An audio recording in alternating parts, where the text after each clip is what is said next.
guys, welcome to Better Bachelor. My name is Joker with a face for radio and a voice for print. Today we're going to talk about why Meta and all these other companies are failing, and we've done one of these videos now for Twitter. We've done one, I think, for Google. This is for Meta. Here's a woman that has managed to work perhaps 3 hours a day, is probably making six figures, and is complaining about having to go back and work on campus. And wait till you see everything that they get in campus. And if you're just a normal 9-to-5 guy, and you get incredibly frustrated seeing the women like this, and men too, but it's the women that are putting up these videos and bragging about how great and easy and wonderful their lives are while they get paid six figures. I have a feeling they're gonna be getting their just desserts as the layoffs happen, as money tightens up. All these goodies are gonna go away. All these wonderful benefits are going to go away. The salaries will get cut back. The layoffs will happen. And this is obviously someone, if you only work 3 hours a day, you're not producing much.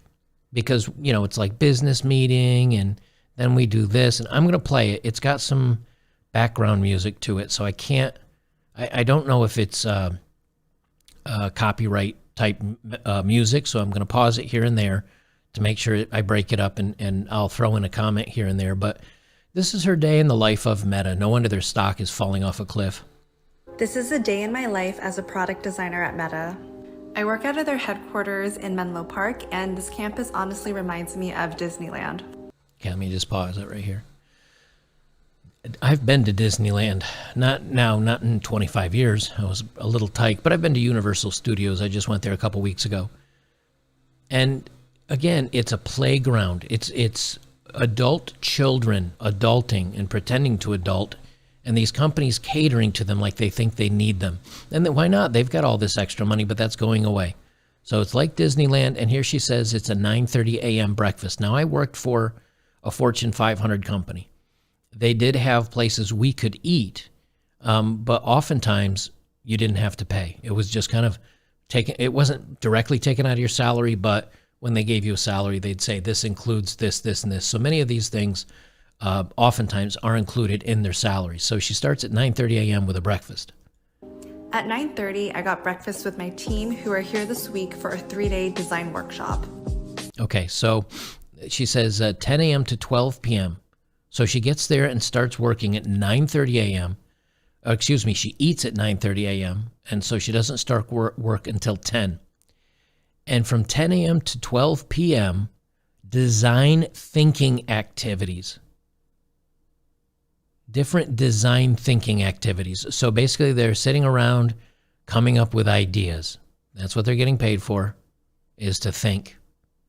In the morning, we did different design thinking activities before getting lunch at our barbecue pit.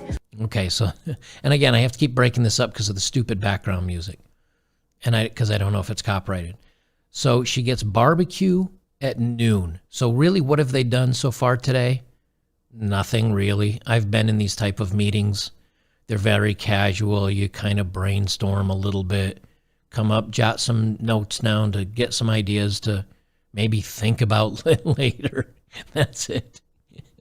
And they show people here sitting and lots of drinks, lots of food, lots of coffee. Don't see a whole lot of work getting done. Which is our smokehouse on campus. We couldn't forget about desserts. Again, sorry, I got to keep breaking this up. This is damn music. Then it's dessert. So again, now we are eating for our third time. Gee, I wonder why obesity is such a problem. They're eating for their third time. It's only lunch. And again, they've still accomplished nothing. So we went to our sweet shop to get some ice cream. In the afternoon, we continued working on our different projects. Okay, and she said, working on our different projects from 1 p.m. until 4:30 p.m. That, she says, work time, which is, again, 3.5 hours. But what do we have? We got a couple people casually sitting around a work desk here. One screen is off. They're working on different projects while they eat and drink and get fat. On our different projects before exploring the campus on bikes. Okay, again, I just got to keep pausing this. Okay, so now they're going to go for a bike ride around campus. Next, we went to another building to explore our 9-acre rooftop park. Oh, so They go for a little bike ride, burn 17 calories, and then it's snack time. Now they're eating for what, the fourth or fifth time for the day. We grabbed some snacks and drinks before sitting outside in our courtyard. We took the shuttle back to Classic Campus. Okay, and then she says we take the shuttle back after lounging on campus, and it says here, and ended the evening with a team dinner. So they're eating for like the fifth or sixth time. And ended the evening with a team dinner. This is the day. Why is obesity so bad in our country? These people do nothing all day. These people do nothing all day. I don't even have a title card for this video yet. Look, guys, I hope this makes some of you feel better. It certainly makes me feel better. These spoiled, elitist, entitled women and men, there are men here too, but it's not the men making these videos.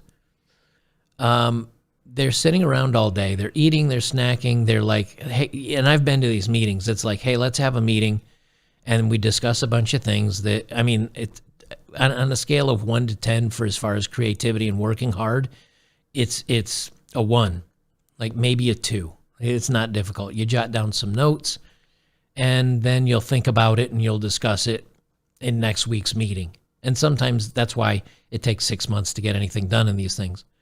Other than that, she went on a bike ride and has eaten 6 times. And again, and it's all free. It's team meetings, team dinners, team events, because we're doing a little bit of work and then we can write it off. I know these buzzwords because my old company used to do this stuff. The difference is we were network engineers. We actually accomplished a lot. Our meetings were very focused. They were an hour long at max. Maybe you sipped on a coffee. And you had to come up with some stuff. Like if you sat there and everybody was quiet for more than 3 seconds, it was, well, I mean, what are we going to do here, guys? Come on. You know, there would be a little nudging, like let's spitball here. In the meantime, they're just chatting and, you know, they're talking about their dates and their social life and how they're being held back by the man and everything else. But here's the good news. These people are all going to be out of a job, or at least 9 out of the 10 of them are. And that 1 or 2 people that are left are going to have to do all the work, and they're not going to have the free food because there's cutbacks. There's not going to be time for bicycle rides because of cutbacks. There's not going to be any shenanigans anymore. And the reason why this is just so sweet to me is because these are the people that spit on you. These are the people that call the flyover states. These are ones that say, who cares what people in rural areas want to do? It's us in the cities. It's we elite that need to decide how the world is run. Well, the hard metal glove of pimp slap reality is going to come crashing into their face and bring them back around. And they're going to find that all of a sudden they're going to have to work really hard for those 6 figures, or they're going to be serving coffee because as they're released from Meta, they're also not hiring at Twitter, and they're also not hiring it at Google, and they're also not hiring at Amazon. And all of a sudden you're going to have all these spoiled tech kids that have loans of $200,000 each that need to be repaid. They're going to be working as a barista, you know, or a waitress or something like that, making, I don't know, 20, 30 grand a year. And they're going to have to move back home with mommy or live with 17 of them in their San Francisco apartment so they can afford it as they dodge human feces on the street to get to work and hope they don't get mugged. I'm telling, these hard times are going to, man, they're going to level the playing field real quick. And again, you know, certain jobs are going to be replaced by humans, but I don't think, you know, electrical work and plumbing and HVAC and that kind of stuff, carpentry, I don't see that being replaced anytime soon. Those are hands-on job, getting sweating, getting dirty. And yes, manufacturing may not, you know, they may not be manufacturing much, so it may seem like you may not have a lot of work. But as we, you know, the globalism, the global economy and all that stuff seems like it's starting to fall apart. Like China's not producing much right now. They're kind of locked down because of the bug, and they have a 0 bug policy in place to like 2027 or something like that. They're not producing. Germany, that does a lot of high-end, the 3 biggest, you know, manufacturers or creationists in the world is China, the United States, and Germany, actually. And with China kind of shutting down, a lot of the raw products that get processed and a lot of the things that are made China's the workforce, the labor force. And if that goes away, you're going to need to find laborers. And it's going to probably be in your own country if you can't move these products around, because things are starting to break down a little bit. And as you can't move them around, you're going to have to build new factories that once were in China. You may have to build them in United States or Germany or Europe. We may see some consolidation of this global stuff. They want to keep pushing for it, but with all the conflict and the rise in the fuel prices and them breaking down fossil fuels and things like that, saying we need to go green, and it's throwing off all the production lines.